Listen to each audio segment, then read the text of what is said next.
Heading via Zoom to Sydney to catch up with our regular contributor, and boy, is she fired up.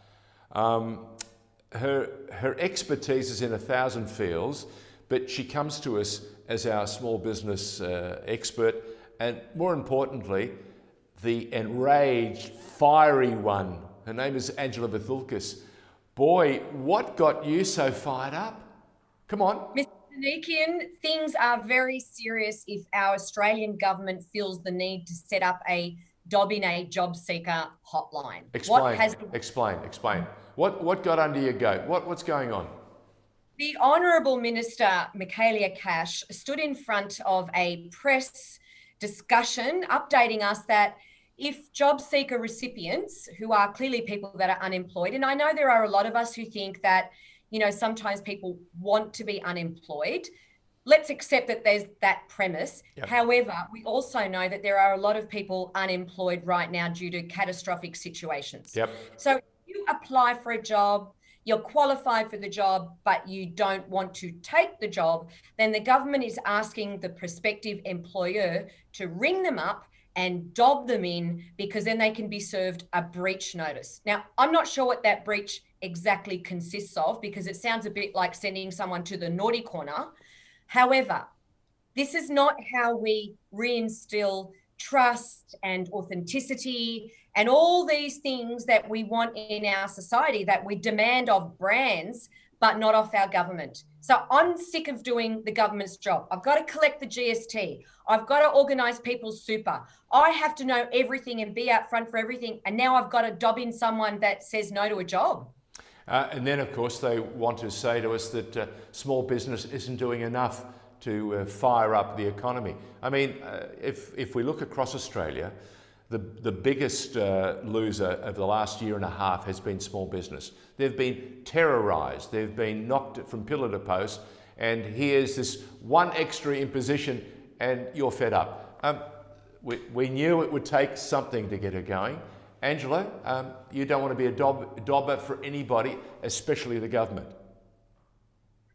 Okay, all right. No, I don't. And we've offered them a pittance of, you know, another $50 a fortnight, which is about $3.50 a day in the increase in the original job seeker amount, where it's not even going to be an additional coffee. There's nothing to be proud of there from our Australian government in standing by clearly a demographic in our society that needs something else to incentivize them in a different way. And it shouldn't be my job to do it for the government. No, I hear you loud and clear. The government will counter by saying, look, there's got to be a middle road.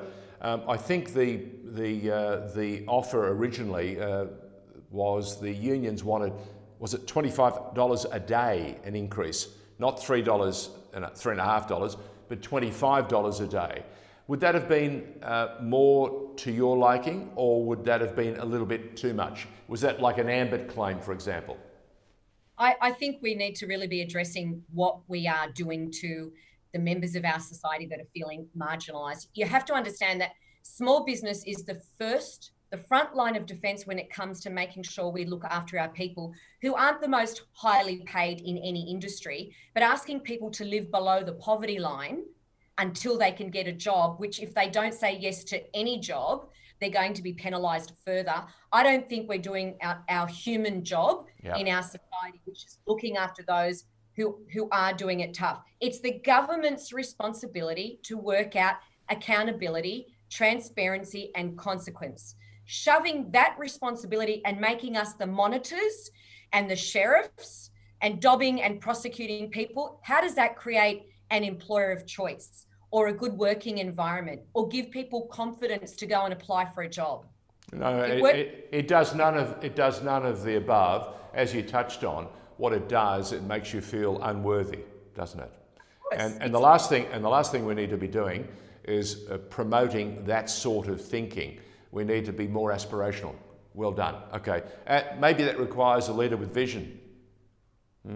Okay. It needs someone who, we need good leadership. We've always suffered from poor leadership, but we need good leadership, which is a segue, Mr. Danikian, into our next topic. Thank you. I knew you were going to go somewhere special. Lead me to that next topic. So we we often hear in the media and from these professors who seem to know everything about brands and trends about the authentic story and what affects us. You know, last week we talked about the impact of CEOs and projecting their social injustices out to the community. Well, here we've got lots of small business owners who are talking to their digital experts and saying, is the poor behaviour of the media platforms that we use going to reflect on us? And the classic example right now is Facebook. Is what Facebook doing to lots of different media organisations, big and small, and TheInformer is one of them, is what they are doing to these other organisations a reflection on us actually existing on that platform? So what does it say about us, George, being on Facebook, who has blocked us from putting our content on Facebook? Does that say it's a poor reflection of us in that world? Look, the challenge of the last week has been watching an international company that has created a unique form of communication, and they've used their muscle for the better part of the last decade to grow and grow and grow that business. It's grown well beyond the original idea and concept that Mr. Zuckerberg had in mind. I think the only place in the world where he gets any sort of turbulence is China. In fact, he had to make sure that he spoke fluent Mandarin and had to go and face the Chinese Communist government and see them face to face to make a pitch to their hierarchy before he could get anything done. He's an interesting cat, and I thought Google showed its leadership in that it saw there was a path forward. It also showed that it needed to compensate a number of different agencies, and it did so, or it's been doing that. The one thing Facebook has shown us is what a big bully can do. And well, there's interesting data though on that, George, because what we've got is the fact is that Hootsuite, which is a huge digital platform in and of itself, which encompasses other platforms within. Yes. Hootsuite's data in the last 2 weeks has shown that in Australia in particular, there was no blowback on Facebook. So there weren't any less users on Facebook considering what Facebook did. But the other interesting side of this analysis is that the other platform, namely Microsoft, who owns LinkedIn and Bing, was in there like a shot with the Australian government, lobbying them and saying, it's okay, if you don't like Facebook and Google, we're here to help and take slack. So I would say that it's a lot of big boys playing around the sandpit. Someone spat out the dummy. The other one's realized, oh, guess what? I can pick up the bucket and make a bigger sandcastle.